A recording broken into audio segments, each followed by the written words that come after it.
কারো ক্ষমতা নাই, কিন্তু আমার আল্লাহর ক্ষমতা আছে না নাই? আমার আল্লাহর ক্ষমতা আছে না নাই? আমার আল্লাহর কোরআনের বিরোধিতা যারাই করবে বাংলার জমিনে তাদের জায়গা হবে না। মুসলমান ঠিক না বেঠে? হাসিনা যেরকম দিল্লি গিয়ে জায়গা তার জমায় নিয়েছে, বাংলার জমিনে কোরআনের বিরোধিতা করলে তারাও বাংলাদেশ থাকতে পারে, দিল্লিতে গিয়ে থাকা লাগবে। আল্লামা সাইদি বলেছিলেন কোরআনের বিরোধিতা করব না। আমাদেরকে মৌলবাদী বলে, কেন বলে? যে আমরা শিমুলে, আমরা মূল থেকে ওই থাকো গাছের আগায়। আমরা 12 কোটি, তখন ছিল 12 কোটি, এখন 20 কোটি। আমরা নারা দেব, মানবাড়িক দিল্লি গিয়া পড়বা।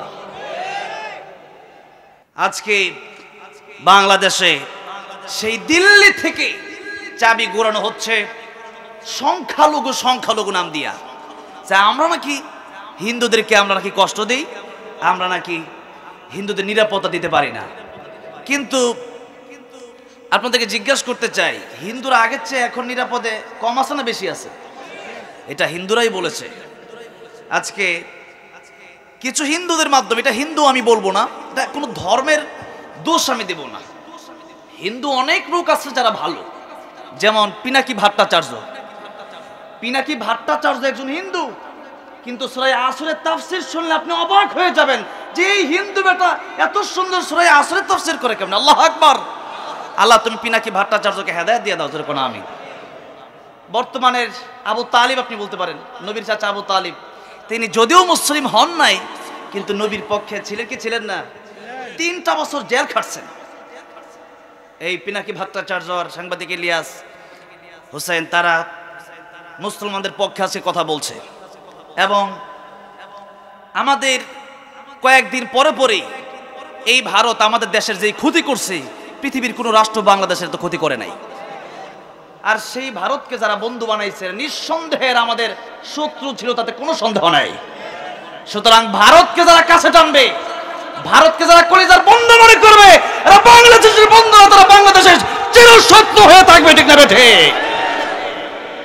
আজকে যারা খুনি, যারা স্বৈরাচার, যারা কোরআন বন্ধ করছে, যারা আল্লামা সাইদিকে শহীদ করে দিল, যারা কোরআনের ময়দানে যারা কথা বলো, তাদেরকে বছরকে বছর, যুগের পর যুগ যারা জেল কারাগার ভোগ করালো, এদেরকে যারা জায়গা দিল, এরা কি আমাদের বন্ধু নাকি? খুনিকে আপনি আমার দেশে পাঠিয়ে দিবেন, আমেরিকা জায়গা দেয় না, মিডল ইস্ট জায়গা দেয় না, কানাডা জায়গা দেয় না, আর তারা জায়গা দিয়ে দিছে। তার মানে এই দেশের যে কোটি কোটি টাকা জনগণের নষ্ট হয়েছে, সব ওই দিল্লিতেই পাঠানো হয়েছিল। আল্লাহ যেন এরকম স্বৈরাচার জালেম থেকে বাংলাদেশকে আজীবন এখন থেকে হেফাজত করেন, বলেন আমিন। আল্লাহর ভালোবাসায় থাকবো। এক একটা আয়াত শুনবো। আল্লাহ 100 রাকাত নফল নামাজ পড়লে যে সওয়াব হতো, এক একটা আয়াত যদি আপনি শিখে যেতে বাড়িতে যেতে পারেন, আল্লাহ 100 রাকাত নফলের চাইতে বেশি সওয়াব দিয়ে দিবে। আপনারা কি কেউ আছেন নাকি যে প্রতিদিন 100 রাকাত নফল নামাজ পড়েন? আছেন? আমাদের দেশে আগে একজন ছিল, তিনি 70-80 রাকাত করে তাহাজ্জুদ পড়তো। আমরা 10 রাকাত পড়তে পারি না, উনি 70-80 রাকাত করে পড়ে ফেলায়।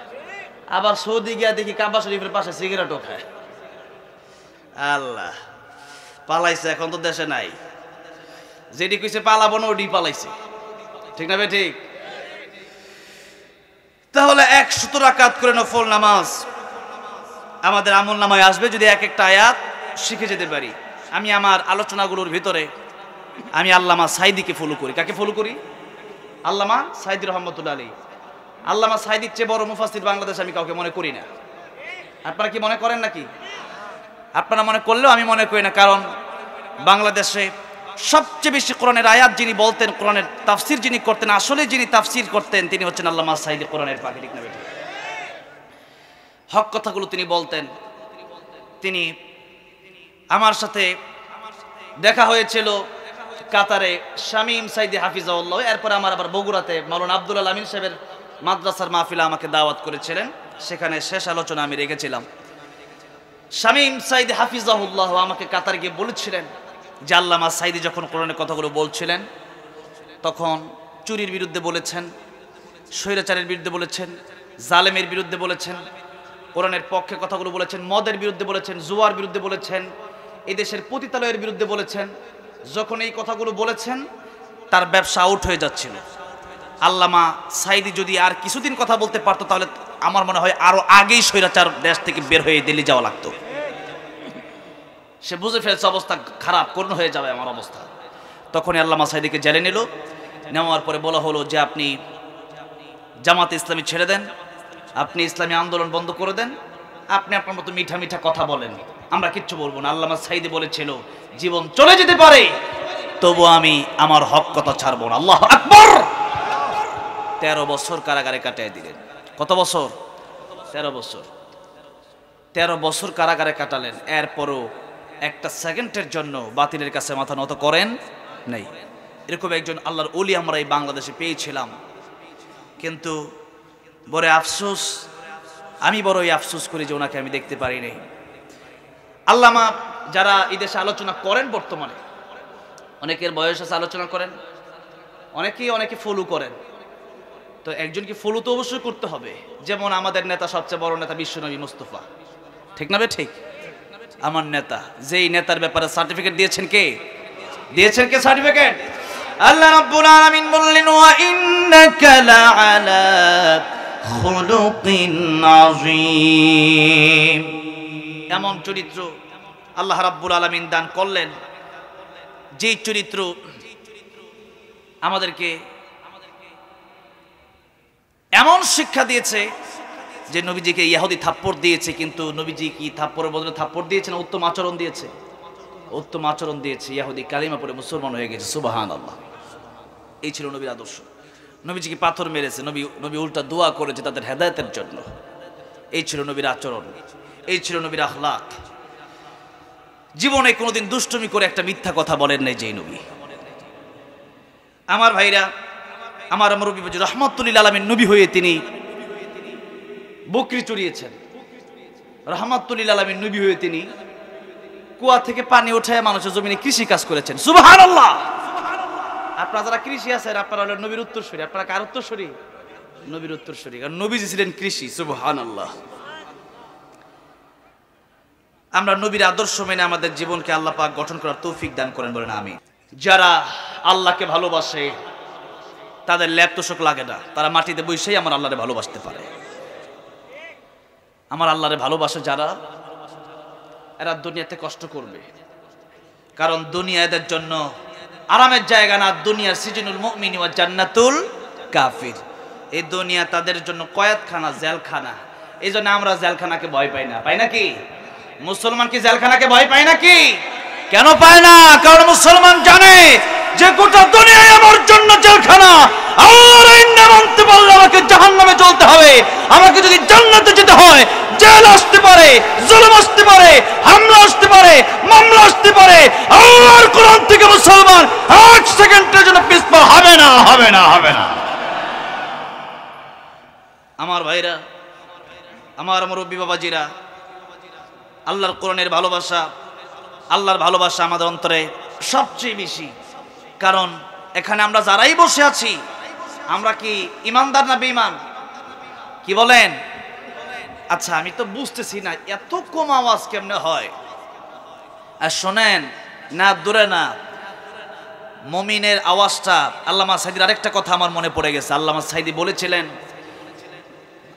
মুমিন যারা হবে, আমরা বিড়ালের মতো 500 বছর বেঁচে থাকার কোনো লাভ নাই।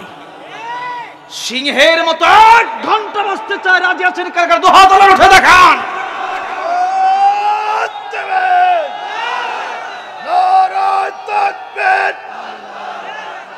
ইসলামের শত্রুরা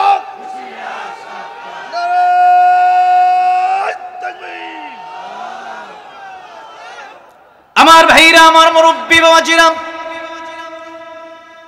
তাই আসুন আল্লাহ রাব্বুল আলামিন ইমানদারের ব্যাপারে বললেন ওয়ালা তাহিনু ওয়ালা তাহজানু ওয়া আনতুমুল আ'লাউনা ইন কুনতুম মুমিনিন।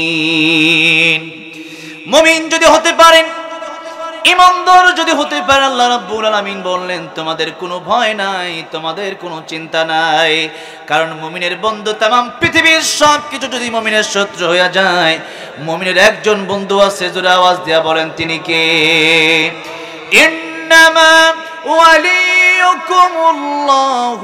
ورسوله والذين آمنوا الذين يقيمون الصلاة ويؤتون الزكاة وهم راكعون الله أكبر আল্লাহ বলেন ইমানদারের বন্ধু হবে তিনজন জোরে আওয়াজ করে বলেন বন্ধু হবে কয়জন এক নম্বরে আমাদের বন্ধু হবে আল্লাহ জোরে বলেন এক নম্বরে আমাদের বন্ধু হবে কে কারণ এই দুনিয়ায় এই যে আমি কথা বলছি আপনি কথা শুনছেন যারা দাঁড়ায় আছেন পা দিয়া যারা বসে আছেন এই যে শুনছেন এই যে বলছি বলার ক্ষমতা দিলেন কে চলার ক্ষমতা দিলেন কে আমাদেরকে বানালেন কে এই সব কিছু যেহেতু আল্লাহ রাব্বুল আলামিন দিলেন আল্লাহ রাব্বুল আলামিন বললেন ইয়া মা'শারাল জিন্নি ওয়াল ইনসি ইন ইসতাতা'তুম আন তানফুযু মিন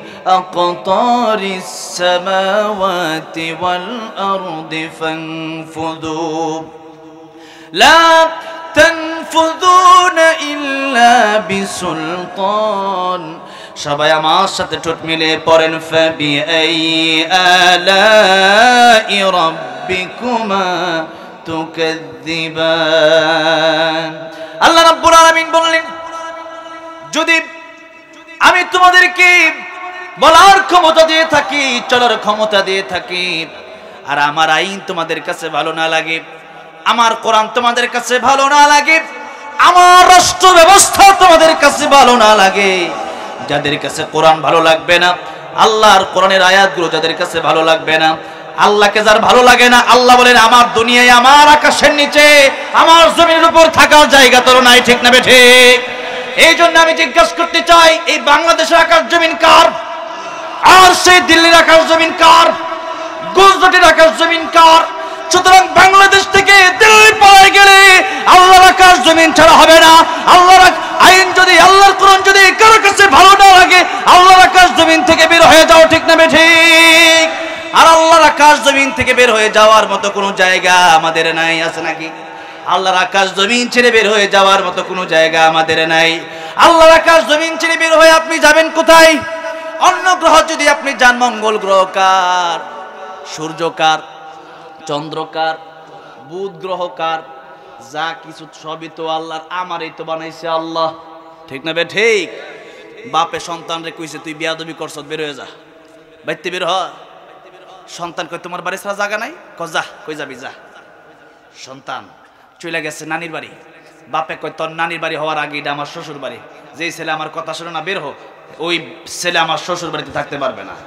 কারণ নানির বাড়ি আগে না শ্বশুর বাড়ি আগে বাপে যদি বিয়ে না করতো তাহলে কি তার নানির বাড়ি হইতো হইতো না বাপে কয় না আমার শ্বশুর বাড়ি আগে তোর নানির বাড়ি পরে যা যে ছেলে আমার কথা শুনে না আমার শ্বশুর বাড়ি থেকে বের হয়ে যা এবার ছেলে কয় তোমার শ্বশুর বাড়ি ছাড়া কি যাওয়ার আর জায়গা নাই এবার গেছে খালার বাড়ি বাপে গিয়া কয় এটা আমার শালির বাড়ি এটা আমার ভাইরার বাড়ি তোর খালার বাড়ি পরে তোর খালুর বাড়ি পরে আগে আমার ঠিক না বে ঠিক যে ছেলে আমার কথা শোনে না ওই ছেলে বের হয়ে যা আমার শালির বাড়ি থাকার জায়গা নাই এবার কয় তোমার শালির বাড়ি ছাড়া তোমার ভাইরার বাড়ি ছাড়া কি আর জায়গা নাই এবার গেল ফুফুর বাড়ি কি সামনে গেল না পিছে গেল কাছে গেল না দূরে গেল কাছে গেছে আগে তো ছিল হ্যাঁ দুঃসম্পর্ক এটা তো রক্তের সম্পর্ক ছিল না আর এখন ফুফুর বাড়ি বাপের একবার রক্ত হ্যাঁ মায়ের বাপের রক্তটা লেগে আছে ফুফুর বাড়িতে আসছে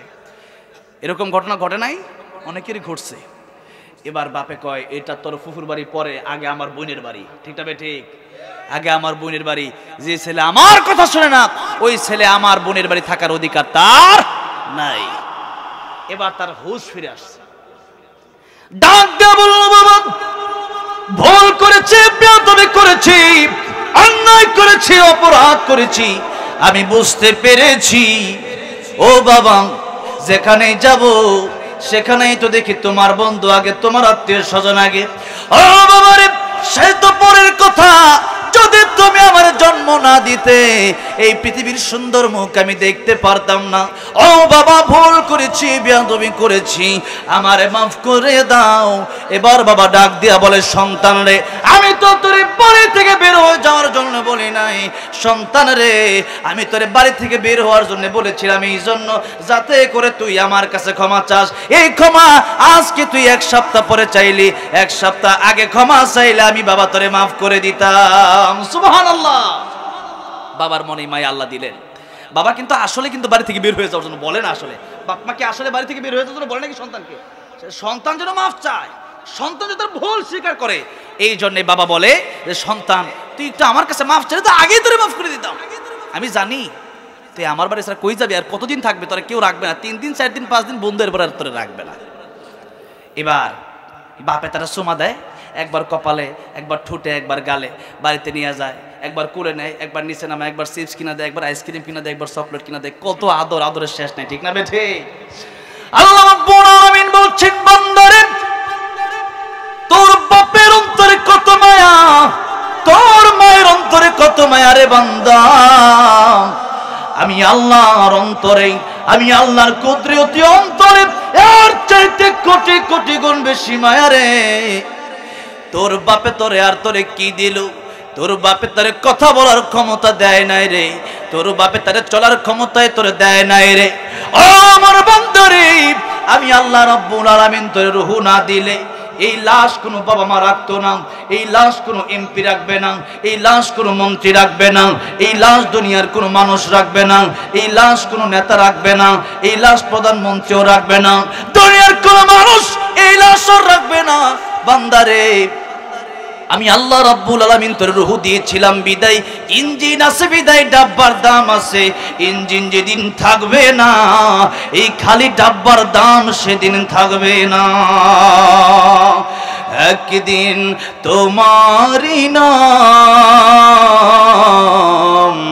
মসজিদ হবে এলান, তৈরি থেকো, তৈরি রেখো, কবরের মাল সমান।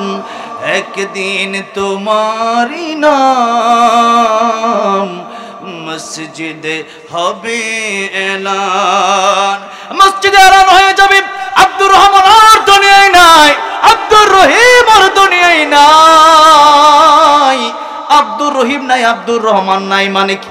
আব্দুর রহমান, আব্দুর রহিম ইন্তেকাল করেছে। ইন্তেকালের অর্থ হচ্ছে, ইন্তেকাল আরবি শব্দ যার বাংলা অর্থ হচ্ছে এক জায়গা থেকে আরেক জায়গায় চলে যাওয়া। তার মানে নবীজি বলেন ওই কবরে যাওয়ার পরে আপনাকে যখন দাফন করা হবে, এরপরে 40 কদম হেঁটে যেতে যতক্ষণ সময় লাগে, এতক্ষণ সময়ের ভিতরে 2 জন ফেরেশতা আপনার কাছে চলে আসবে আর আপনাকে উঠায় বসাবে, জিজ্ঞাসা করবে মা রব্বুকা মান দীনুকা ওয়া মান হাদার রাজুল আল্লাযী বুইতা ফীকুম। রবের পরিচয় দাও, ধর্মের পরিচয় দাও। আর নবী দেখায় বলবে চিনো না কেউ নেকে। আমার ভাইরা, আমার মুরব্বি মাজিরা, যখন আপনারা উঠায় বসানো হবে, নবীজি বলেন পারবে। তাহলে কবরের যে জীবনটা, ওইটা কি বেশি দূরে না একেবারে কাছে? একেবারে কাছে। আমার ভাইরা, আমার মুরব্বি বাবাজিরা, তাই আল্লাহ রাব্বুল আলামিন সূরা মুলক নাজিল করলেন। সূরা মুলক নাজিল করলে আল্লাহ রাব্বুল আলামিন এটাই প্রথম বুঝিয়ে দিলেন, তাবারাকাল্লাযী বিয়াদিহিল মুলকু ওয়া হুয়া আলা কুল্লি শাইইন কাদির।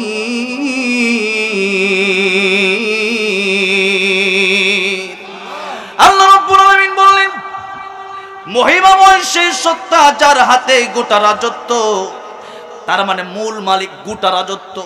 এই পৃথিবীর একাচ্ছত্র মালিকানা কার? একাচ্ছত্র মালিকানা কার? আল্লাহ হলেন মালিক, আর আমরা হলাম তার গোলাম। বলেন তো এবার, মালিকের কথায় গোলাম চলবে না গোলামের কথায় মালিক চলবে? মালিকের কথায় গোলাম চলবে। দোকানের মালিকের কথায় কর্মচারী চলে না কর্মচারীর কথায় মালিক চলে? মালিকের কথায় কর্মচারী চলে। আমার ভাইজান, আমার মুরব্বি বাবাজিরা, দুনিয়ার কোম্পানিগুলো তো দেখা যায় কোম্পানির মালিকের কথায় হাজার হাজার শ্রমিকরা উঠবস করে, এদেরকে যা বলা হয় তাই করে। কারণ কি? মালিক মাস শেষে বেতন দেয়। কিন্তু আপনি একটু চিন্তা করেন না, যে আল্লাহ রাব্বুল আলামিন আমার হাত দিলেন কাজ করার জন্য, যে আল্লাহ আমার চোখ দিলেন দেখার জন্য, যে আল্লাহ আমার বিবেক দিলেন বোঝার জন্য, যে আল্লাহ আমার পা দিলেন চলার জন্য, এই মালিকের কথা শুনে 24টা ঘন্টার ভিতরে 12 ঘন্টা দিলাম মালিকের, দুনিয়ার মালিকের, আর 12 ঘন্টা আমার নিজের জন্য ঘুম খাওয়া দাওয়া আর ঘোরাফেরা করার জন্য দিয়ে দিলাম। আমার সেই আল্লাহ, যে আল্লাহ আমারে বানাইছে, হাল আতা আলাল ইনসানি হিনুম মিনাদ দাহর লাম ইয়াকুন শাইআম মাযকুরা, যে আল্লাহ আমারে বানাইলো সেই আল্লাহরে আমি কয়টা ঘন্টা সময় দিলাম?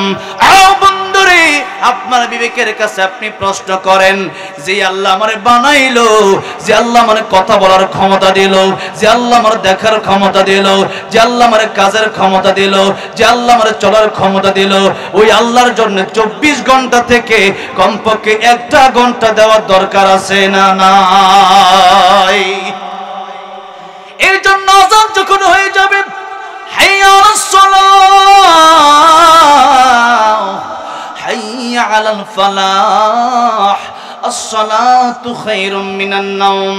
কাবা ঘরে যখন আমি গেলাম, প্রথমেই কাবা ঘরে যাওয়ার সময় এত গরম, গরমের কারণে ঠোঁটগুলো ফেটে যাচ্ছিল। বাংলাদেশে ফাটে শীতের কারণে ঠোঁট, আর আরবে গরমের কারণে ঠোঁটগুলো ফেটে যায়, এত গরম। এই গরমের কারণে একটা দোকানে আমি গেলাম একটা মেরিল কেনার জন্য, লিপজেল কেনার জন্য, একটা লিপজেল দেওয়ার জন্য বললাম। দোকানটা খোলা, কিন্তু তিনি বললেন আমারে না, হাইয়া আলাস সালাহ হাইয়া আলাস সালাহ, নামাজের দিকে আসো, কোরআনের দিকে আসো, এখন মেরিল কেনার সময় না, দোকান খোলা থাকবে কিন্তু মেরিল তোমার আমি দেব না, তুমি যত লক্ষ টাকাই দাও মেরিল তোমার আমি দেব না। ও বাংলাদেশের মুসলমান, আজকে আপনি বাংলাদেশে জন্ম নিয়া মুসলমান তো দাবি করেন, নামাজের সময় নামাজে যান না, কোরআন তেলাওয়াত জিজ্ঞেস করলে আপনি কোরআন পারেন না, দুনিয়ার জন্য সব কিছু করলেন, আল্লাহর জন্য আপনি কি করলেন? জীবন তো চলে গেল, 60 বছর 70 বছর অনেকে পার হয়ে গেল, এরপরও আপনার মুখে আপনি দাড়িটা কেন রাখলেন না? আপনার বউটা এখনো কেন পর্দা করে না? আপনার মেয়েটা এখনো কেন পর্দা করে না? আপনার দোকানে এখনো কেন সুদ চলে? আপনি কেন এখনো ঘুষ খান? আপনি কেন এখনো নেশা করেন? আপনি কেন এখনো মদ পান করেন? আপনি কেন এখনো সিগারেট খান? আপনি কেন এখনো নামাজে যান না? মনে কি হয় না যে আমার মরতে হবে? এই হাতি কুমরুলের, এই সিরাজগঞ্জের হাতি কুমরুলের মোড়ে কত মানুষ অ্যাক্সিডেন্ট হয়ে মারা গেল। আমি আর আপনি আজকে ওয়াজ মাহফিল শেষ করে বাড়িতে যেতে পারবো, এই গ্যারান্টি আমার আছে নাকি? এই গ্যারান্টি আমার নাই। আপনি আসলে বাড়িতে যেতে পারবেন সেই গ্যারান্টি আপনারও নাই, আমারও গ্যারান্টি নাই, আপনারও গ্যারান্টি নাই। গ্যারান্টি যেহেতু নাই, কিন্তু একটা জীবনের গ্যারান্টি আছে। আল্লাহ রাব্বুল আলামিন বললেন, তুম্মা ইউমিতুকুম তুম্মা ইউহয়িকুম তুম্মা ইলাইহি তুরজাউন। ও বান্দারে, তোর জীবন আমি আল্লাহ রাব্বুল আলামিন দিলাম, এই জীবন থেকে পরকালে তোমার যেতে হবে, এরপরে আমার কাছে আবার ফিরে আসতে হবে। ওইটাই হলো আসল জীবন। আসল জীবনের জন্য কিছু করলেন না, এই জীবনের শেষ আছে। বাড়ি করলেন, গাড়ি করলেন, টাকা পয়সা জমালেন, এখন যেদিন নতুন বিল্ডিং করছেন, ওই দিন যখন বিল্ডিং গিয়ে পা দিবেন, আপনি দেখলেন মালাকুল মউত আজরাইল হাজির হয়ে গেছে। আপনি বলেন, মালাকুল মউত আমার একটু সময়ের জন্য, একটা মিনিটের জন্য বাড়িতে একটু ঘুরে আসার সুযোগকে দেওয়া যায় না? আজরাইল বলবেন, না না, ইদা জাআ আজালুহুম লা ইস্তাখিরুনা সাআতাও ওয়া লা ইস্তাকদিমুন। মরণের সময় যখন হয়ে গেছে, 8 সেকেন্ড দেরি আর করা হবে না, এখনই সময়, বাড়িতে ঢোকার সময় আল্লাহ রাব্বুল আলামিন তোমার দেয় নাই। এই কথা যদি বলে, আপনি কি 1 মিনিট সময় পাবেন নাকি? সময় নাই, সময় নাই। আমার বন্ধুরে, আমার মুরব্বী বাবা জিরারে, এই দুনিয়াতে আল্লাহ রাব্বুল আলামিন আমার পরীক্ষা করার জন্য পাঠালেন, আপনারে পরীক্ষা করার জন্য আল্লাহ রাব্বুল আলামিন পাঠালেন। আল্লাহ রাব্বুল আলামিন সূরা মুলুকের 2 নম্বর আয়াতে বললেন, আল্লাযী খালাকাল মাউতা ওয়াল হায়াতা লিয়াবলুয়াকুম আইয়ুকুম আহসানু আমালা। বান্দারে, আমি আল্লাহ মউত সৃষ্টি করলাম, আমি আল্লাহ হায়াত সৃষ্টি করলাম। এই মউতের কথা আল্লাহ আগে বললেন, এর 2টা কারণ। জোরে বলেন, কয়টা কারণ? 2টা কারণ। 1 নম্বর কারণ হচ্ছে, আগে আমরা ছিলাম মৃত। মৃত মানুষ দুনিয়াতে জন্ম নেয় কি নেয় না? দুনিয়াতে যদি মৃত লাশ জন্ম নেয়, ওইটা কি বাপ মা রাখে নাকি? ওইটা দাফন করে দেয়, ওইটা মাটিতে পুঁতে দেয়। কারণ ওর কোনো দরকার নাই। যে স্ত্রীর জন্য আপনি এত পাগল, এই স্ত্রীকে যদি আপনি বলেন, স্ত্রী রে, আমার ছাড়া তুমি একটা দিন একটা রাত থাকতে পারো না, আমি তোমার জীবনে কি না দিলাম। ওই স্ত্রী রে, আমারে তুমি একটা রাত তোমার সাথে থাকার সুযোগ করে দিবা। স্ত্রী বলবে, মরার পরে তোমার কোনো জায়গা নাই। আর যদি বলে, হ্যাঁ ঠিক আছে, তোমার আমি অনেক ভালোবাসি, মরার পরে আমি তোমার জায়গা দেব। কিন্তু দেখা যায় না, না, পৃথিবীর কোন স্ত্রী কোন স্বামীর মৃত্যুর পরে আর জায়গা দেয় না। পৃথিবীর কোন মা বাপ তার সন্তানের মৃত্যুর পর জায়গা দেয় না। পৃথিবীর কোন সন্তান তার মা বাবার মৃত্যুর পর জায়গা দেয় না। কারণ জানে, আব্দুর রহমানের ইন্তেকাল হয়ে গেছে, মানে এক জায়গা ছেড়ে আব্দুর রহমান আরেক জায়গায় চলে গেল। আব্দুর রহিমের ইন্তেকাল হয়ে গেল। আব্দুর রহিম ইন্তেকাল করে দুনিয়া থেকে কবরে চলে গেছে। তার খালি ডাব্বার কোনো দাম নাই।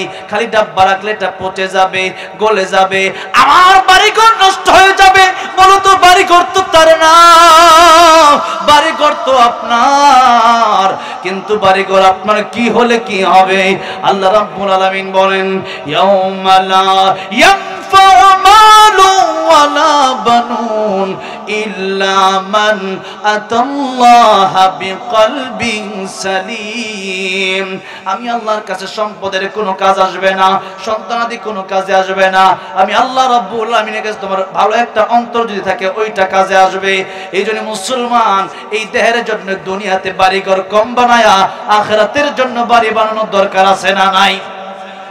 আখিরাতে ঈমান নিয়ে লিয়াবলুয়াকুম আইয়ুকুম আহসানু আমালা, সবচাইতে কম ঈমান যারা হবে এই দুনিয়ায় পরীক্ষায় দিয়া যারা 33 নম্বরে পাস করে, এরাও তো পাস। এরকম কম পাস যারা করবে, কম নাম্বার যারা পাবে, এদের ঈমান হচ্ছে সবচেয়ে কম ঈমান। এই পৃথিবীতে যার সবচেয়ে কম ঈমান হবে, বুখারী শরীফের হাদিসে এসেছে, আল্লাহর নবী বিশ্ব নবী রাহমাতুল লিল আলামিন বলেছেন, তারে জাহান্নামে পোড়ানো হবে। কত কোটি কোটি বছর সে জাহান্নামে জ্বলবে, এটা আমরা বলতে পারি না, এটা আমার আল্লাহই ভালো জানে। এবার সেই ব্যক্তি জাহান্নাম থেকে আমার আল্লাহর ডাক দিয়া বলবে, আয় আল্লাহ, তুমি রহমান, তুমি রহিম, তুমি গফফার। আল্লাহ গো, জাহান্নাম থেকে কি আমার একটু মুক্তি দেওয়া যায় না? আমার জান্নাতে যাওয়ার কোনো দরকার নাই।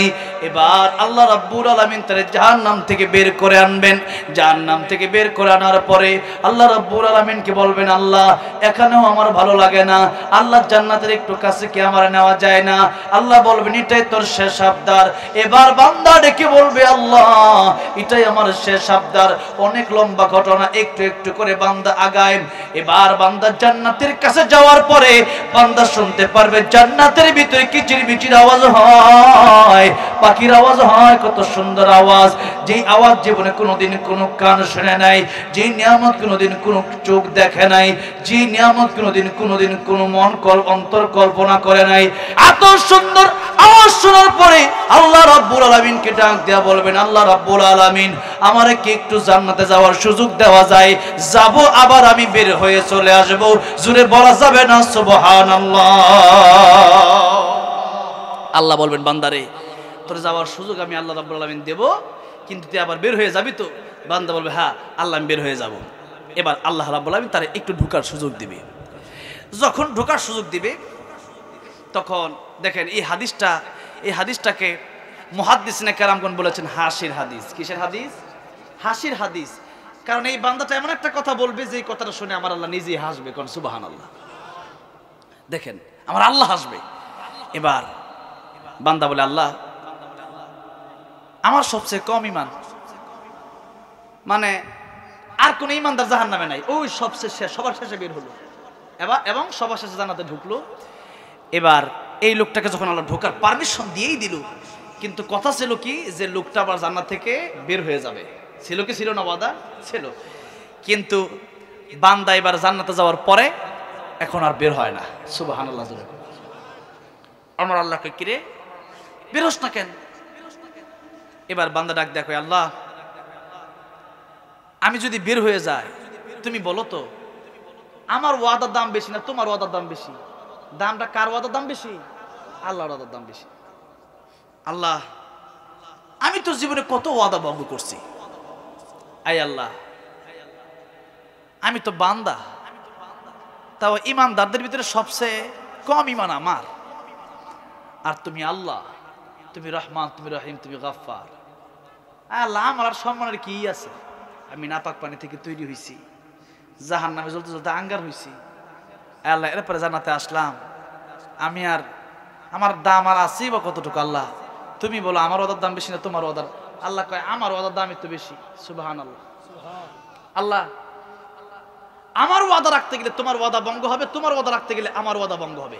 সুবহানাল্লাহ বলে, আমার ওয়াদা যদি রাখতে চাই, আমি যদি জান্নাত থেকে বের হয়ে যেতে চাই, তোমার একটা ওয়াদা ছিল এটা ভঙ্গ হয়ে যাবে। সুবহানাল্লাহ। আমার আল্লাহ কয় আমার ওয়াদা কোনটা?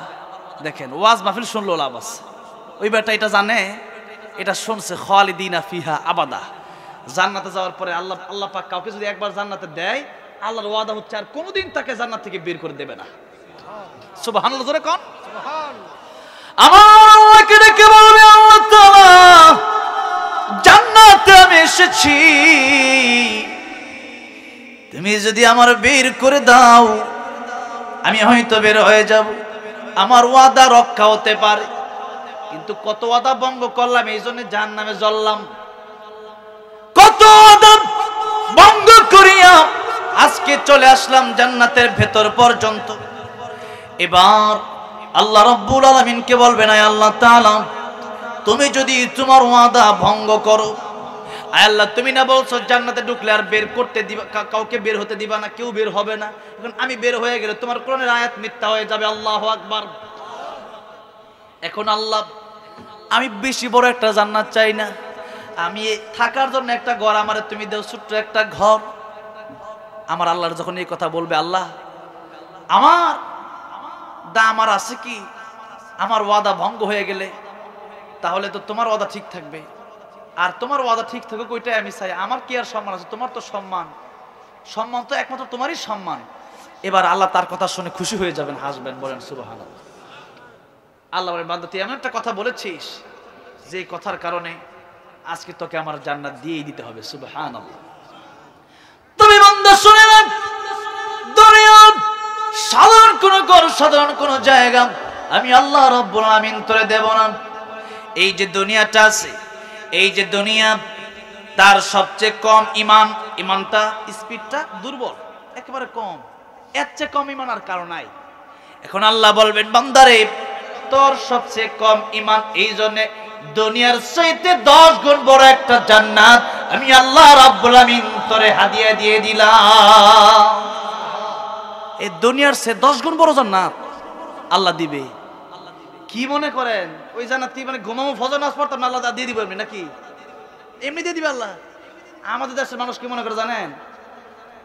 ওই বাপের ঘর থেকে মুসলমান হয়েছে তো এমনি মনে জান্নাত পেয়ে যাবো। আর এখানে এমন একটা লোক আপনি মনে খুঁজে পাবেন না যে মনে করে যে আমি জাহান্নামী। ও মনে, সবাই মনে করতেছে আমি তো জান্নাতের গিয়েই বসে রয়েছি। শেখ হাসিনাও তো মনে করে যে আমি জান্নাতি হয়ে গেছি। হ্যাঁ, 10 জন মহিলার মধ্যে মনে করে আমি হয়ে একজন। আমার ভাইরা, আমার মুরব্বিরা, কষ্ট হচ্ছে আপনাদের? কেবলই মাত্র 11:15 বাজবে, তার 1 ঘন্টা সময় দেওয়া যাবে না? দেওয়া যাবে তো? আলহামদুলিল্লাহ। আমি কিন্তু ফাঁকি দেওয়ার লোক না। ওই মাহফিলে গিয়া হুটহাট করে চলে যাওয়া, এরপরে আবদার না রাখা, এগুলো আমি না। অনেক আগে যাই, আমার যুবক ভাইরা আইসে 400-500 সেলফি তোলে, এরপরে মুসাফা, এরপরে খাওয়া দাওয়া, মত বিনিময়, স্টেজে উঠা, একটু খুতবা, কোরআন তেলাওয়াত, এরপরে আলোচনা, এরপরে গজল, এরপরে আজান, এরপরে কালেকশন, কত যে নানান ধরনের পর্ব আমার আছে, আর তা আমি বাকি রেখে যাব না, সব শেষ করেই যাব বলি ইনশাআল্লাহ। আর এই বয়সে যদি না করি কবে করব? ঠিক না বেঠিক? যে আমির হামজা সাহেব খালি অসুস্থ হয়ে যায়, আসলে খুবই অসুস্থ, আমার সাথে দেখা হয় তো। আমির হামজা সাহেব মানে এমন শাস্তি দিছে, বেটার অবস্থা এখন খারাপ, শৈলী চলে না। আমাদেরকে তো জেলখানায় 3 বছর রাখে নাই, তাই তো আমাদের খবর হয়ে যায় এখনই। আর আমির হামজা সাহেব 3 বছর রাখছে, এখন স্টেজে উঠলেই দেখা যায় হুট করে অসুস্থ হয়ে যায়, স্ক্রিনে উঠলে পড়ে যায়। তো যাই হোক, যারা মজলুম আলেমে দিন, আল্লাহ এদেরকে সুস্থতা দান করেন বলে আমি। শুধু তাদেরকে জেলখানায় ডাব খাওয়াইলে হবে না, গরুর রশি যেমনি বাঁধছেন আলেমদেরকে বাধা হয়েছিল, ওইভাবে এই কি দাস জানো, হ্যাঁ তন্ময় চিন্ময়, এমন নাম, ওরে আল্লাহ, এই চিন্ময় কুমার দাস, তার আপনার ডাব খাওয়াচ্ছেন কেন? চিন্ময় কুমার দাসকে গরুর রশি দিয়ে ঝোলায়া বাইতুল মুকাররমের সামনে হাজার হাজার বছর ধরে পেটান, ঠিক না বেঠিক? কারণ সে শিশু ধর্ষণ করেছে, সে জঙ্গিবাদী গোষ্ঠীর একজন নেতা। সে বাংলাদেশে হিন্দু নিরাপদে থাকবে, কোনো সমস্যা নাই, খ্রিস্টান নিরাপদে থাকবে, সমস্যা নাই, বৌদ্ধ নিরাপদে থাকবে, কোনো সমস্যা নাই, কিন্তু বাংলাদেশে কোনো জঙ্গিবাদ নিরাপদে থাকতে পারবে না। এদেরকে মানুষের সামনে, আমার সাইফুল ইসলাম আলী ভাইকে যারা শহীদ করে দিল, এদেরকে বাইতুল মুকাররমের সামনে লোহার রশি বেঁধে এদেরকে জনমের মতো শাস্তি দেন। আর স্পষ্ট কথা বাংলাদেশের মুসলমান সিরাজগঞ্জের মাটি থেকে আজকে বলতে চাই, স্পষ্ট কথা হলো, বাংলাদেশে এই যে বাসগুলো আছে, শ্যামলী বাস আপনারা দেখেন নাই? ওইটা হলো স্কুলের বড় একটা লিডার। এই শ্যামলী বাসের কোন টিকিট আর বাংলার মুসলমান কাটবেন না, বন্ধ করে দেন। কার টাকা দিয়া বাংলার মুসলমানদের কুবায়? কার টাকা দিয়া? আমার টাকায় টিকিট কাটে আমি বাংলাদেশে শ্যামলী বাসে চলি, আর ওই টাকা দিয়ে আপনার এই সূত্র অনেকে জানেন না, ওই যে শ্যামলী বাসের মালিক, ওই মালিক চায় বাংলাদেশকে হিন্দুত্ববাদী কায়েম করতে, এই দেশে জঙ্গিবাদ সন্ত্রাসবাদ কায়েম করতে, নাউজুবিল্লাহ বলে। আমরা তা হতে দেব না, আমরা তা হতে দেব না। বাংলাদেশে যেই সমস্ত হিন্দু, যেই সমস্ত জঙ্গিবাদ, যেই সমস্ত নাস্তিকগুলোর কোম্পানি আছে, বাস আছে, ট্রাক আছে, এরপরে কাদিয়ানির কোম্পানি আছে, এই সমস্ত কোম্পানিগুলো বাংলার মুসলমানদের বন্ধ করে দিতে হবে, রাজি আছেন না নাই? এরপরে ইসকনের ব্যাপারে আমার শেষ কথা হলো, বাংলার জমিন থেকে ইসকনকে চিরতরে নিষিদ্ধ করে দিতে হবে। আর ডক্টর ইউসুফ যদি আপনি নিষিদ্ধ করতে না পারেন, আমরা তরবারি নিয়ে মাঠে নামবো, কেউ ঠেকাতে পারবে না, মুসলমান পারবে না।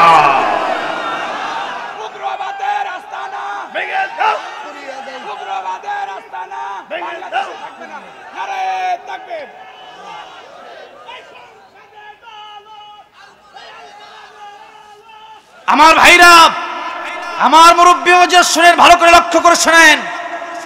এই দেশের ভিতরে কয়েকদিন আগে ডক্টর ইউনূস সাহেব এবং ডক্টর আমির জামাত শফিকুর রহমান সাহেব বসেছিলেন, শেষ কথা হয়েছিল এটা যে রাষ্ট্রদ্রোহী যদি কেউ হয়, যে রাষ্ট্রের বিরুদ্ধে কথা বলবে, সে ব্যক্তি কোন ধর্মের তা আমাদের দেখার বিষয় না। রাষ্ট্রদ্রোহ বানায়া, রাজাকার বানায়া আল্লামা সাঈদীকে 13 বছর কারাগারে রাখা হয়েছিল। ভালো খাবার দেওয়া হয় নাই, ভালো কাপড় দেওয়া হয় নাই, ভালো একটা তুষক ল্যাব দেওয়া হয় নাই। আর আজকে তাদেরকে কিসের ডাব খাওয়ান, কিসের খাবার খাওয়ান? পচা ভাত বানায় এদেরকে খাওয়াবেন, মাছের কাঁটা আর গরুর হাড্ডি যে পড়ে থাকবে খাওয়ার পরে ওইগুলো তাদেরকে দিবেন, কুকুরের মতো ধরে ধরে পিটাবেন তাদেরকে। কেন এদেরকে জামায়াত করতেছেন? কোনো জামায়াত চলবে না। আর যদি অচিরেই যদি এই দেশে ইসকন নিষিদ্ধ করা না হয়, তাদের ফাঁসি কার্যকর না করা হয়, তাহলে বাংলার মুসলমান ভালো করে জানে কিভাবে এই শাস্তি আদায় করতে হয়। আমার দেশে 95% মুসলিম, এই দেশে মুসলমানদের শহীদ করে দেওয়া হবে, আর আমরা আঙ্গুল সুজবো, তা হতে পারে না। কুকুরের মতো ধরে ধরে পিটাবো এক একটাকে, ঠিক না ঠিক? আমরা মুসলমান, এখন আর ওয়াজ করার সময় নাই, ওয়াজ কার করবো না, ওয়াজ বন্ধ করে দেব, ইসকনের দ্বারা জঙ্গিবাদের বিচার করেই ছাড়বো বাংলার জন্য, ঠিক না ঠিক? আমার ভাইরা, আমার মুরব্বী বাবাজিরা, সন্ত্রাসী জঙ্গিবাদী এরা দিল্লিতে বসে বসে এই স্বৈরাচার হাসিনা এই চিন্ময় কুমার দাসের পক্ষে সে স্ট্যাটাস দেয়, নাউজুবিল্লাহ বলেন। এবার বুঝছেন তো সে কি, বুঝছেন তো, বুঝে আসেন, বুঝে তো আসে না। সম্পর্ক কোনো মুসলমানের সাথে যার নাই, সম্পর্ক খালি খালি হিন্দুদের সাথে সম্পর্ক, আর জঙ্গিবাদের সাথে সম্পর্ক রেখে এতদিন পর্যন্ত এই জঙ্গি গোষ্ঠীগুলো এরা চালাইছে। আর জঙ্গিবাদী খুঁজছে এসে মাদ্রাসার ভিতরে, জঙ্গিবাদী খুঁজছে মসজিদের ভিতরে। ইমাম সাহেব ছুরি নিয়ে গেছে কুরবানি দিতে গরু, আর তারা কয়টা নাকি ছুরি দিয়ে নাকি আমরা নাকি জঙ্গিবাদী, জঙ্গি গোষ্ঠী আমরা ছিলাম। এখন তো প্রমাণ হয়ে গেল জঙ্গির গোষ্ঠী আমরা, জঙ্গির গোষ্ঠী তোরা।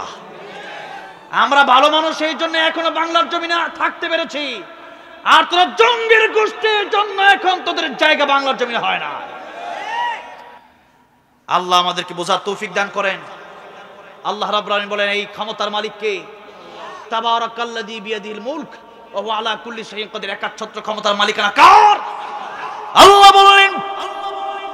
কষ্ট হচ্ছে আপনাদের, আমি শেষ করে দিব, আমি দেরি করব না, আলোচনা আমার শেষের দিকে যাবে। তবে আমি কিছু কথা বুঝাই দিতে চাই। এই দুনিয়াটা আমাদের থাকার জায়গা না, আমরা হলাম গোলাম। এখানে আমাদের গোলামের মতো চলতে হবে। আমার মালিক, আপনাদের মালিক কে?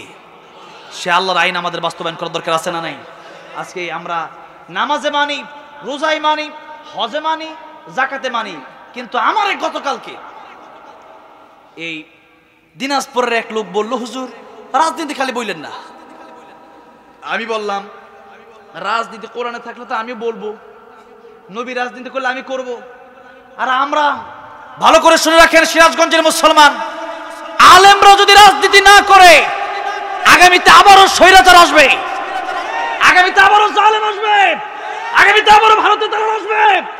আবার আল্লামা সাঈদীর মতো আলেমদেরকে ধরে ধরে ফাঁসি দেবে, আবার আল্লাহ মামুনুল হকের মতো আলেমদেরকে ধরে নিয়ে যাবে। এই জন্য আমাদের রাজনীতি করতে হবে, বাংলার প্রধানমন্ত্রী আলেমরাই হবে আগামীতে, ঠিক না ঠিক? কারা কারা চান আলেমরা বাংলাদেশের প্রেসিডেন্ট হোক?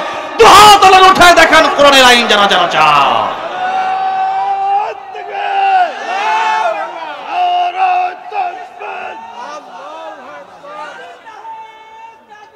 আমার ভাইরা, আমার মুরব্বি ওয়াজিরাম, আল্লাহ রাব্বুল আলামিন বললেন, তাবারাকাল্লাযী বিয়াদিহিল মুলক ওয়া হুয়া আলা কুল্লি শাইইন কাদির। এগুলোর সব কিছুর মালিক তো আমি আল্লাহ রাব্বুল আলামিন। তোমাদেরকে আমি আল্লাহ রাব্বুল আলামিন পরীক্ষা করার জন্য কিছুদিনের জন্য মালিকানা দিলাম, কিছুদিনের জন্য ক্ষমতা দিলাম। ক্ষমতা পেয়ে এটা মনে করা যাবে না 41 সাল আর 71 সাল আর 72 সাল মনে করা যাবে না। ক্ষমতা আল্লাহ রাব্বুল আলামিন দিলেন। আল্লাহ রাব্বুল আলামিন বললেন, কুলিল্লাহুম্মা মালিকাল মুলক তুতিল মুলক মান তাশা ওয়া তানজিউল মুলকা মিম্মান তাশা ওয়া তুইজ্জু মান তাশা ওয়া তুযিল্লু মান তাশা বিয়াদিকাল খায়র ইন্নাকা আলা কুল্লি শাইইন কাদির। আল্লাহ রাব্বুল আলামিন বললেন, আমি আল্লাহ চাইলে তোমার ক্ষমতা দেব, আমি আল্লাহ চাইলে আবার তোমার নামায় দেব। আর ক্ষমতা পাওয়া আর ইজ্জত পাওয়া কিন্তু এক জিনিস না। 16 বছর ক্ষমতা, এখন আর ইজ্জত নাই। আর আমরা আগেও ভালো ছিলাম, এখনো ভালো আছি না নাই? এখনো মানুষ আমাদেরকে কলেজে দিয়ে ভালোবাসে। কেন? আমরা কোরআনের পক্ষে আছি, আমরা আল্লাহর পক্ষে আছি। এটাই হলো আল্লাহর ইজ্জত দেওয়ার সিস্টেম। আমার একজন বলছে যে, তোমার এলাকায় তুমি এমপিতে দাঁড়াবে নাকি কখনো? আমি বলছি, কিসের এমপিতে দাঁড়াবো? এখন যেভাবে আছে অনেক ভালো আছে, এমপি মন্ত্রীরা আমার সম্মান করে। আমি এমপি মন্ত্রীর কাছে আমার যাওয়া লাগে না, এমপি মন্ত্রী আমার কাছে আসে। আলহামদুলিল্লাহ বলেন। এটাই তো সম্মান। সম্মান তো মানুষের উপর দিয়ে দিলে ওটা সম্মান হয় না, সম্মান দিতে হয় ভিতর থেকে, ঠিক না ঠিক? সম্মান দিতে হয় অন্তরে, কলেজা দিয়ে সম্মান দিতে হয়। আর এই কলেজা দিয়ে বাংলাদেশের মানুষ আলেমদেরকে যতটা সম্মান করে, এমপি মন্ত্রীকে এত সম্মান করে না। সম্মান করেন, আপনি বাইরে দিয়ে সম্মান করতে পারেন, ভিতর দিয়ে গিয়া কয়টা মরে না খেলে গিয়ে খাটাইছে, ঠিক না ঠিক? মরলে খুশি হইতাম। আর আমরা আল্লামা সাঈদী বেঁচে থাকার জন্য মানুষ দোয়া করেছে, আল্লামা আহমদ শফী মরে গেছে, মানুষ এখনো দোয়া করে, আল্লামা জুনায়েদ বাবনগরী মরে গেছে, মানুষ দোয়া করে, নূর হোসেন কাসেমী মরে গেছে, মানুষ দোয়া করে, কাদের মোল্লা মরে গেছে, মানুষ দোয়া করে, মতিউর রহমান নিজামী মরে গেছে, মানুষ দোয়া করে। কেন দোয়া করে? আর তোদেরকে মানুষ প্রতিদিন বকে। তোরা দিল্লি গিয়ে বসে আসছস, তোদেরকে গ্রামের প্রত্যেক দিন মানুষ তোরে বকে যে স্বৈরাচার কি আছে, আল্লাহ এই দেশটা এখন রহমত নাজিল হইছে। এই জন্য যতদিন বাঁচবো আমরা আল্লাহর কোরআন নিয়েই বাঁচবো, মরলে আল্লাহর কোরআন নিয়েই মরবো। সূরা মুলুক যারা প্রতিদিন প্রতি রাতে তেলাওয়াত করবে এশার নামাজের পর, নবীজি বলেছেন কবরে যাওয়ার পরে এই সূরা মুলুক তাদের জন্য কবরের আযাব থেকে রক্ষা পাওয়ার কারণ হয়ে যাবে। সুবহানাল্লাহ। কিয়ামতের ময়দানে এই কোরআন শরীফ আল্লাহ রাব্বুল আলামিনকে বলবে, আল্লাহ তাআলা এই কোরআন শরীফে সূরা মুলুকের কথা বলছি, নবীজি বলেছেন কিয়ামতের ময়দানে এই সূরা মুলুক আল্লাহর সাথে যারা করবে, যারা বুঝুন তো, মানে বান্দার লিস্টই হয়ে যাবে জাহান্নামের লিস্টেতে। আর সূরা মুলুক ডেকে বলবে, আল্লাহ রাব্বুল আলামিন এই বান্দাটা প্রতি রাতে আমি সূরা মুলুককে তিলাওয়াত করেছে, আজকে কিয়ামতের কঠিন ময়দানে বান্দা জাহান্নামে যাবে। বান্দা যতই গুনাহগার হোক না কেন, বান্দা প্রতি রাতে আমারে ভুলে নাই। আজকে কোরআনও আমি বান্দাকে বলতে পারি না, জান্নাতে যতক্ষণ পর্যন্ত তারে না দিবা ততক্ষণ পর্যন্ত আমি কোরআনের সুপারিশ বন্ধ হবে না। সমাধান চাও যদি জীবনে মরণে, ফিরে যাও খোঁজে নাও চোখ রাখো কোরআনে, ফিরে যাও খোঁজে নাও চোখ রাখো। একটু বলেন না, কষ্ট হচ্ছে আপনাদের? কোরআনের প্রেম নিয়ে মহব্বত একটু বলেন না। সমাধান চাও যদি জীবনে মরণে, ফিরে যাও খোঁজে নাও চোখ রাখো কোরআনে, ফিরে যাও খোঁজে নাও চোখ রাখো। এ বাণী সকলের নয় শুধু মুমিনের, যারাই চলবে মেনে ফল পাবে কোরআনের। এ বাণী সকলের নয় শুধু মুমিনের, যারাই চলবে মেনে ফল পাবে কোরআনের। ঘরে বলো কি বা রাষ্ট্রে বলো, ঘরে বলো কি বা রাষ্ট্রে বলো, অশান্তি দূর করে শান্তি আনে সমাধান চাও যদি জীবনে মরণে, ফিরে যাও খোঁজে নাও চোখ রাখো কোরআনে, ফিরে যাও খোঁজে নাও চোখ রাখো, ফিরে যাও খোঁজে নাও চোখ রাখো কোরআনে, ফিরে যাও খোঁজে নাও চোখ রাখো কোরআনে। তাহলে চোখ রাখবেন কোথায়? মানবেন আল্লাহর কোরআন? রাজি আছেন না নাই? আল্লাহর কোরআন যদি মেনে নিতে পারেন, এই বাংলাদেশের ভিতরে আল্লাহর কোরআন যদি চালু হয়ে যায়, চুরি বন্ধ হয়ে যাবে, ডাকাতি বন্ধ হয়ে যাবে। কারণ আল্লাহর কোরআনের আইন হলো চোর করলে তার হাত কেটে দাও। আস-সারিকু ওয়াস-সারিকাতু ফাকতাউ আইদিয়াহুমা, চুরি করলে হাত কেটে দাও, এটা কার আইন? আর চুরি করলে জেলে ঢোকাও, এটা হলো ব্রিটিশের আইন। আমরা মানবো কারটা? আমরা আল্লাহরটা মানবো, কিন্তু আল্লাহরটা মানতে গেলে রাজনীতিতেও যাওয়া লাগবে।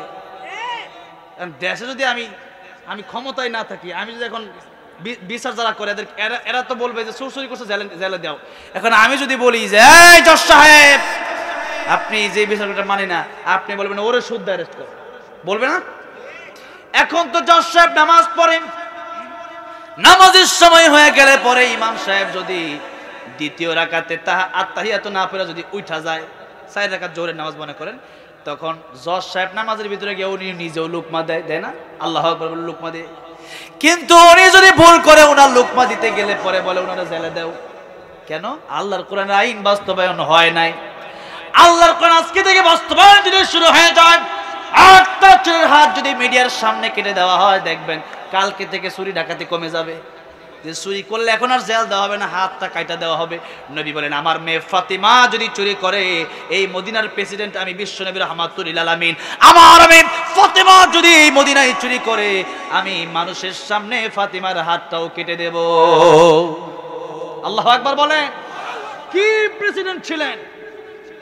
ওমর রাদিয়াল্লাহু আনহু তার সন্তানকে মদ খাওয়ার অপরাধে 80টা বেত্রাঘাত দিকে তাকে মেরেই ফেললেন, চলে গেল পৃথিবী থেকে। তারপরে ও নিজের ছেলেকে মাফ করছে। আর আমাদের দেশের এই নেতাগুলো যেগুলো ছিল, এগুলো নিজেরা একটা সুরের লিডার ছিল, এগুলো আরেকজনের বিচার করবে কি? একটা বিচারক সুরের, একটা বিচারক ঘুষ খুলে লিডার ছিল, এগুলো কি বিচার করবে?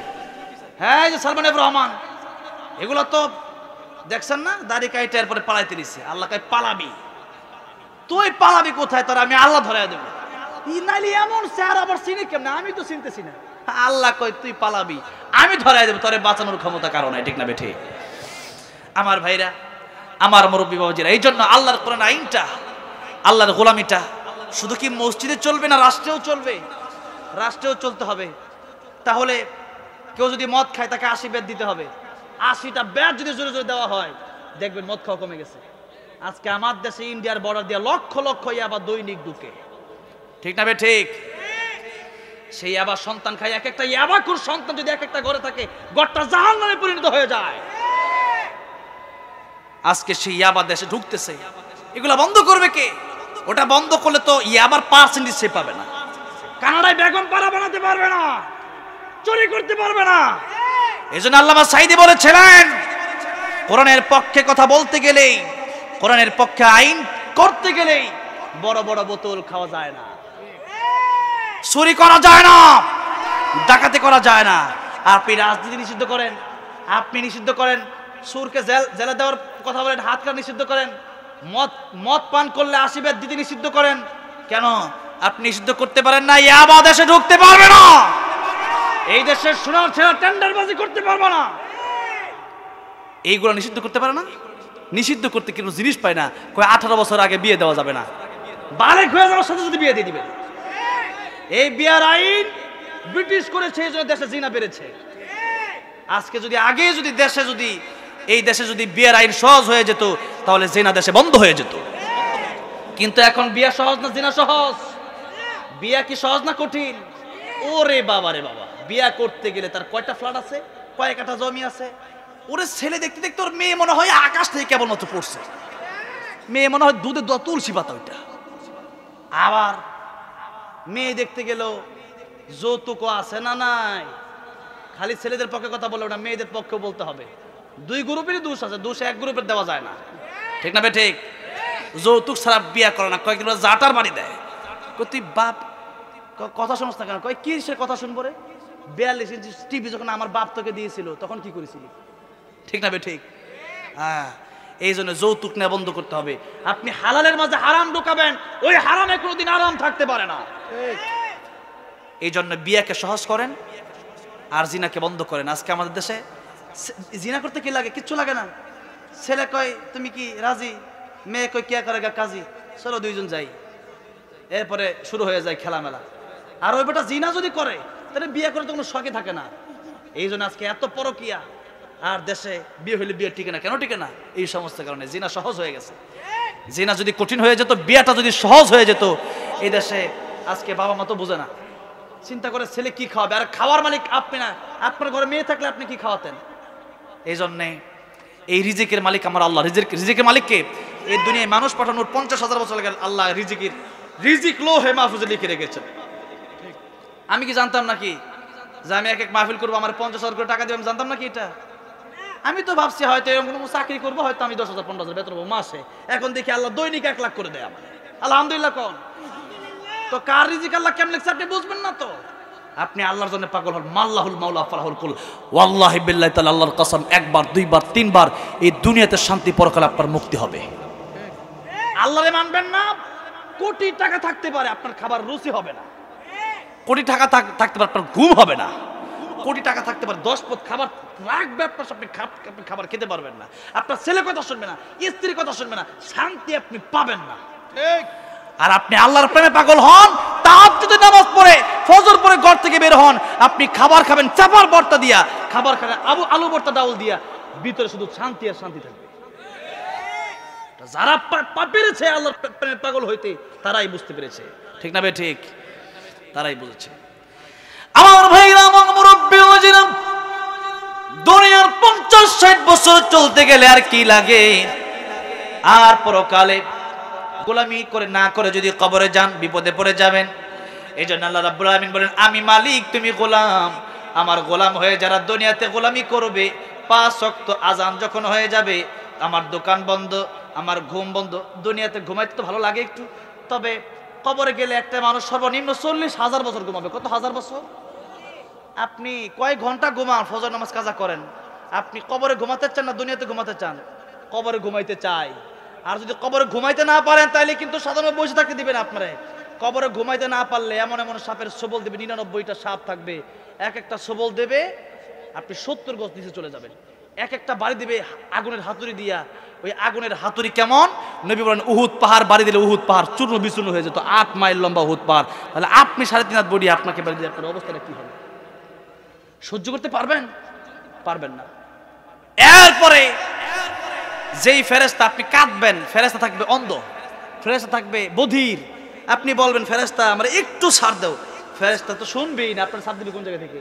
মানুষ দুনিয়াতে মারলে পরে মাফ চাইলে মাফ করে দেয়, কারণ মানুষের মনে মায়া লাগে, দেখে তার রক্ত বের হয়ে গেছে, হ্যাঁ তারে মারছে, গালে দাগ হয়ে গেছে, মায়া লাগে। কিন্তু ফেরেশতা চোখে দেখবে না, আযাবের ফেরেশতা চোখে দেখবে না, কানে শুনবে না, চিল্লাবেন শুনবে না, কাঁদবেন দেখবে না, আপনাকে মাফ করার কোনো সুযোগ নাই। এই জন্য বাবাজিরা, দুনিয়াতে আপনি যদি মনে করেন আমি সুদ খাবো ঘুষ খাবো, আপনি খেতে পারেন, তাতে কোনো মানা নাই। পরীক্ষার হল, আপনি পরীক্ষার হলে ইংলিশ খাতায় আপনি বাংলা হাতিম হাতিম তারা মাঠে পারে ঘোড়ার ডিম সব লিখে আপনি দিয়ে আসবেন। আপনারা স্যার কিছু বলবে না, স্যারের কাছে বলবেন স্যার আমার একটা পার্সা দেন, কাগজ একটা দেন। স্যার বলবে কত লাগে নে, ফি তো দিস, পরীক্ষা নে, পরীক্ষার লেখ, কিন্তু দেখা যাবে রেজাল্টের বেলায়। ঠিক না বে ঠিক? এই হলো রেজাল্ট। আমার ভাইরা, আমার মুরব্বী বাবাজিরা, এই জন্য এই দুনিয়াটা লিয়াবলুয়াকুম আইয়ুকুম আহসানু আমালা, মরণ এবং হায়াত এই দুইটা আল্লাহ সৃষ্টি করেছেন। আর এই দুনিয়ার হায়াতের শেষ আছে, আর শেষ যে কখন হবে তা আমি আর আপনি জানি না। এই যে রোডে চলতেছি, মরে যেতে পারি। ডেঙ্গু জ্বর হয়ে কত মানুষ প্রতিদিন 10 জন 20 জন করে মারা যাচ্ছে বাংলাদেশে। আমি তো যে জ্বর হয়েছে ভাবছি আমি আর বাঁচবই না। তো এরকম অবস্থা যদি আমার হয়, এরকম মৃত্যু থেকে কত মানুষ ফিরেই আসছে, ঠিক না বে ঠিক? আজকে কত মানুষ অ্যাক্সিডেন্ট থেকে ফিরে আসছে, ডেঙ্গু থেকে ফিরে আসছে, ক্যান্সার থেকে ফিরে আসছে। আল্লাহ ভালো করে দিচ্ছে। আল্লাহ যদি নিয়ে যেত আজকে হয়তো এখানে বসতে পারতেন না। স্ট্রোক করছেন, এরপরেও মরেন না, এমন লোক স্ট্রোকের রোগী আছে না এখানে? স্ট্রোক করছে, তাহলে কালকে আসার সময় বলছে হুজুর 2বার স্ট্রোক করছি, আরেকবার যেন না করি, আরেকবার গুলো জামুগা, আর কিছুদিন বাঁচতে চাই হুজুর। বেটা মুরব্বী, আমার ভাইরা, আমার মুরব্বী বাজে। তাহলে এই দুনিয়া আমাদের থাকার জায়গা না। আল্লাহ বলেন লিয়াবলুয়াকুম আইয়ুকুম আহসানু আমালা, কে কত বেশি বেশি আমল করতে পারো, নেক আমল, ওটা দেখার জায়গা হচ্ছে এটা।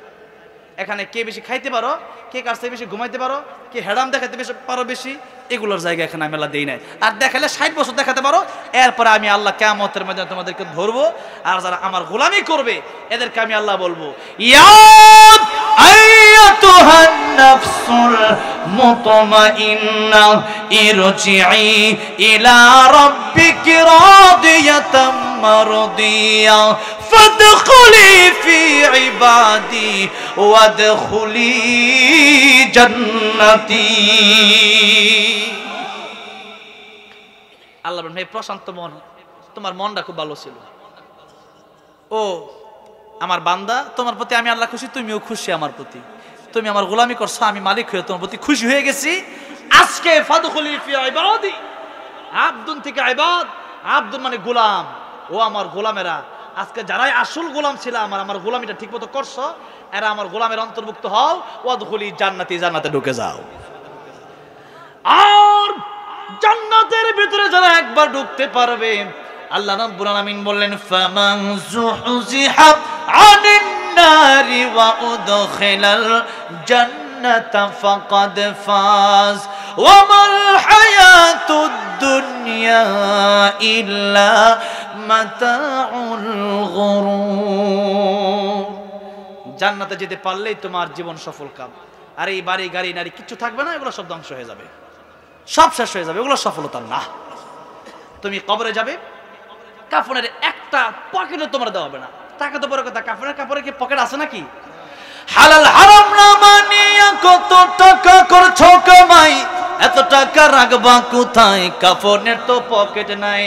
টাকা পয়সা লইয়া কি কেউ কবরে গেছে, কি জবাব দিবি রে তুই আল্লাহর কাছে, কি জবাব দিবি রে তুই আল্লাহর কাছে। ওরে মানুষ হইছ বেহুশ দুনিয়ার পিছে, ওরে মানুষ হইছ বেহুশ দুনিয়ার পিছে, কি জবাব দিবি রে তুই আল্লাহর কাছে, কি জবাব দিবি রে তুই আল্লাহর কাছে। ঠিক না বে ঠিক? এই জন্য এই বাড়ি গাড়ি জমি এগুলো থাকবে না, থাকবে আমার সাথে যাবে আমার আমল, আমার নেক আমল, আমার ইমান। এই জন্য ইমান আর নেক আমল যাদের ভালো হয়ে যাবে, জান্নাতে যারা চলে যাবে, আল্লাহ বলেন এরাই প্রকৃত সফল কাম। আর বাকিরা সবাই হলো ইন্নাল ইনসানা লাফি খুসর, বাকি সব হলো ধ্বংস, এরা ক্ষতিগ্রস্ত। আল্লাহ বলেছেন ক্ষতিগ্রস্ত। এই জন্য আমরা দুনিয়াতে যতদিন থাকবো ততদিন কার গোলামি করব? আল্লাহর গোলামি করতে হলে তাহলে কথা একটাই, আল্লাহর কোরআন মেনে নিতে হবে, গাইডলাইন। এটা হচ্ছে আমার আপনার আইন, এটা হচ্ছে আমার আপনার নোটিশ, এটা হইলো আমার আপনার সিলেবাস। কোরআন এটা হচ্ছে পূর্ণাঙ্গ জীবন বিধান, এটা কমপ্লিট কোড অফ লাইফ, এটা হচ্ছে আমার আপনার জন্য কমপ্লিট জীবন বিধান। এখানে এমন না যে আমি নামাজ পড়লাম তাতে শেষ না। আল্লাহ বলেন ফাইদা কুদিয়াতিস সালাতু ফান্তাশিরু ফিল আরদ, নামাজের পরে তোমরা হালাল খাবারের জন্য যে টাকাটা কামাবো ওইটাও আমি আল্লাহর ইবাদত হবে। সুবহানাল্লাহ। বাথরুমে দোয়া পড়ে ঢুকো, আল্লাহুম্মা ইন্নী আউযু বিকা মিনাল খুবসি ওয়াল খাবাইস। বাথরুমে যে বাথরুমটা করবা আবার বের হওয়ার পরে দোয়া পড়ো, গুফরানাকাল হামদুলিল্লাহিল্লাযী আযাবা আনিল আযা ওয়া আফানি। এই যে দোয়া পড়লা, বাথরুমে গেলা, নফল ইবাদতের সব আমি আল্লাহ দিয়ে দিব। আরে মুমিন যা করবে সবই হবে, আইয়ুকুম আহসানু আমালা, সবই তার উত্তম আমল হবে। মসজিদে গেলেও সব। এরপরে মানুষের সাথে কথা বলতেছেন, হাসি মুখে কথা বলেন, কুলু লিন্নাসি হুসনা। আমাদের কিছু লোক আছে কথা বলে হাসরা নাই, একবারে বউর কাছে গিয়ে খালি হয়তো খালি হই, আছে না নাই? না, আল্লাহ বলছে কুলু লিন্নাসি হুসনা, হাসি মুখে কথা বলো। যতক্ষণ হাসি মুখে কথা বলবেন ততক্ষণ আমি আল্লাহ সব দেব। বাড়িতে আছেন, মা আছে, বাবা আছে, হজ করতে গেলে 10 লাখ টাকা 20 লাখ টাকা লাগে। এরপরে আপনাকে কত কষ্ট করে বিমান টিকিট করতে হয়, পাসপোর্ট করতে হয়, ভিসা করতে হয়, এরপরে যেতে হয় বছরে একবার। আর মায়ের দিকে বাপের দিকে, মা আছে বাবা আছে বাড়িতে, একবার তাকাবেন আল্লাহ কবুল হজের সব দেবে। আর হজ করলে কবুল হতেও পারে নাও হতে পারে, কিন্তু মায়ের দিকে বাপের দিকে যতবার তাকাবেন ততবার আল্লাহ কবুল হজের সব দেবে। কত সহজ আমল, কত সহজ আল্লাহ করে দিয়েছেন, আর কি সহজ করতেন? কিন্তু সেগুলো তো আমরা করি না। দুনিয়াতে রাস্তায় চলাফেরা করতেছেন, বাসে উঠছেন, গাড়িতে উঠতেছেন, কাজ করতেছেন, আপনার জবানটা তো আপনার ফ্রি, আপনি পড়তে থাকেন সুবহানাল্লাহ আলহামদুলিল্লাহ লা ইলাহা ইল্লাল্লাহ, সুবহানাল্লাহ আলহামদুলিল্লাহ লা ইলাহা লা ইলাহা লা ইলাহা ইল্লাল্লাহ মুহাম্মাদুর রাসূলুল্লাহ সাল্লাল্লাহু আলাইহি সাল্লাম। এই সুবহানাল্লাহ আলহামদুলিল্লাহ পড়ছেন, দুনিয়াতে যত ফাঁকা জায়গা আছে আল্লাহ নেকি দেয়া ভরপুর করে দিয়েছে। কত নেকি আপনি কল্পনা করতে পারেন? ইখলাস, সূরা ইখলাস 3 বার পড়লে এক খতম কোরআন শরীফের সব। তো পড়তে থাকেন। আল্লাহ রাব্বুল আলামিন বলেন ফায়দা قضيت الصلاة فانتشروا في الأرض وابتغوا من فضل الله واذكروا الله كثيرا لعلكم تفلحون। তোমরা আগে নামাজ, আগে কি আল্লাহ বলেন আগে নামাজ, নামাজের পরে সব কাজ। তবে এই কাজটাও যেন আমার হালাল হয়। তাহলে নবী ব্যবসা করছে, আমি ব্যবসা করবো নবীর তরিকায়, সুন্নতের সওয়াব পেয়ে যাব। আর এটা শুধু সুন্নত বললে হবে না, আপনাকে যে আল্লাহ বলেন হালাল রুজি ইনকাম করে, এটা আপনার জন্য ফরজ। এটা আপনার জন্য কি? হালাল রুজি না কামাই করলে আপনি খাবেন কেমনে? কয়েকদিন পরে টাকা পয়সা না থাকলে চুরি করতে হবে, সুদ খেতে হবে, ঘুষ খেতে হবে। এই জন্য আমার ভাইরা, আমার মুরব্বি বাবাজিরা, হারাম যদি কেউ খান, সুদ অথবা ঘুষ অথবা মানুষের জমি মেরে খান, এই সমস্ত কাজ করে কেউ খেলে, আপনি আপনার কফরে একটা কালো একটা কলম নেবেন, নিয়ে আপনি লিখে লিখবেন যে আমি একটা জাহান্নামী ব্যক্তি। এটা আপনি লিখে এরপরে কবরে যায়। আপনি এত সস্তা ভাইবেন না। নবী যে জানাজা পড়াতেন না, কেউ যদি হারাম খেতেন নবী জানাজা পড়াতেন না। হারাম মানে এটা দুইটা কথা, একটা হারাম, একটা হলো মানুষের হক যদি কেউ না দিয়ে যেত, কেউ ঋণ নিয়ে মরলে এরপরে নবী বলতেন তার ঋণ কেউ পরিশোধ করবা কিনা। কি হয়েছে? ও হ্যাঁ, এই 12টা পর্যন্ত তার সময় আছে। আমার সব কিছু জানা আছে, ফাঁকি দেওয়ার লোক কিন্তু আমি না, আগেই বলে দিছি। ফাঁকি কিন্তু আমি দেব না, তবে কথা আমার শেষ হয়ে যাবে। আমি বললাম আগে কি হবে? নামাজ। আগে কি হবে? নামাজ। এরপরে হালাল রুজি। এরপর রাস্তাঘাটে চলতে ফিরতে হবে আমার মুখে জিকির, হবে আমার মুখে কি? জিকির। এই 3 কাজের কথা আল্লাহ বললেন সূরা জুমুআর 10 নম্বর আয়াতে। আমার ভাইরা, আমার মুরব্বি, তাহলে আমার গোটা জীবনটাই হয়ে যাবে ইবাদত, গোটা জীবনটাই হয়ে যাবে আইয়ুকুম আহসানু আমালা, গোটা জীবনটাই হয়ে যাবে আমার আপনার উত্তম কাজ। আপনি যাই করেন তাই হবে উত্তম কাজ। মুমিন একটা আনুষ্ঠানিকতার ভিতরে তার ইসলাম সীমাবদ্ধ রাখবে না, বরং রাষ্ট্র থেকে নিয়ে ঘর পর্যন্ত, করলাবাজি খাওয়া থেকে মিষ্টি খাওয়া পর্যন্ত সব জায়গায় মুমিনের থাকবে আল্লাহর ইবাদত। মুমিনের কি থাকবে? আল্লাহর ইবাদত। সারাদিন যা করবেন সবই যেন আল্লাহর ইবাদতের মধ্যে গণ্য হয়। তা আপনি কোরআন হাদিসের পক্ষে চলবেন, তাইলে আপনার ইবাদতের ভিতরে গণ্য হবে। কোরআন হাদিসের বাইরে চলবেন, তাহলে এটা ইবাদতের বাইরে হয়ে যাবে। এটা আপনি শয়তানের পক্ষে কাজ করলেন, আর আপনার জাহান্নামের আগুন ভোগ করা লাগবে। এই জন্য আমরা আল্লাহর গোলাম হয়ে যেন কবরে যেতে পারলে সেই তৌফিক দান করেন, বলেন আমিন। মৃত্যুর পরে মানুষের সব আমল বন্ধ হয়ে যায়, 3টা আমল বাকি থাকে। কয়টা আমল? 3টা। 1 নম্বর আমলের নাম হলো সাদাকাতুন জারিয়া। নবী বলেন মসজিদে দান করবা, তুমি মরে যাবা, মসজিদে মানুষ নামাজ পড়তে থাকবে কিয়ামত পর্যন্ত। যতদিন এই মসজিদে নামাজ চলবে ততদিন পর্যন্ত তোমার কবরে আল্লাহ সব দিতেই থাকবে, দিতেই থাকবে, দিতেই থাকবে। তার মানে আপনি মরার পরে নামাজ পড়তে পারবেন না, রোজা রাখতে পারবেন না। মিজানের পাল্লায় নেক আমল, যখন নেক আমল আর বদ আমল ওজন করা হবে, 40 লক্ষ গুনাহ, 50 লক্ষ নেকি, এরপরে 60 লক্ষ গুনাহ, মনে করেন 10 লাখ গুনাহ বেশি হয়ে গেছে, যাওয়া লাগবে জাহান্নামে। কারণ একটা গুনাহ বেশি হইলে জাহান্নামে যাওয়া লাগবে, আর নেকের পাল্লা ভারী হইলে জান্নাতে। এখন আপনার গুনার পাল্লা ভারী হয়ে গেছে, কিন্তু আপনি কিয়ামতের ময়দানে দেখবেন নিজের সদকায় জারিয়া 500 টাকা দিয়েছিলেন মসজিদে, আর আপনার টাকার কারণে মসজিদ হয়েছে, নামাজ হয়েছে, যার কারণে ওই কত শত শত লক্ষ লক্ষ নামাজি এখন নামাজ পড়ছে, সবার সব যখন আল্লাহ আপনার আমল নামায় ঢাইলা দিবে, ডবল করে দিবে, আপনি দেখবেন 40 লাখ 50 লাখ নেকি তো এখন কোটি কোটি নেকি হিসাবে নাই। সুবহানাল্লাহ, সুবহানাল্লাহ। এই কাজগুলা কুয়েত কাতারের লোকেরা বেশি করে। আমরা কি করি? আমরা যেটা দেখানো যায় ওইটা বেশি করি, কিন্তু সদকায় জারিয়ার আমলটা বেশি করতে চাই না। একটা মানুষ মরে গেছে, দাওয়াত খাওয়ায় উড়ায় লাই, ওই দাওয়াতে যার 1 কোটি টাকা হেফাজত লয়ে দাওয়াত খাইতো, ঠিক না? ঠিক না? না, টাকা পয়সা বাপের জন্য আপনি মসজিদে দেন, আপনি মাদ্রাসায় দেন, আপনি কবরস্থানে দেন, আপনি সদকায় জারিয়া করে দেন, আপনার বাপের কবরে সদকায় জারিয়া যেতেই থাকবে।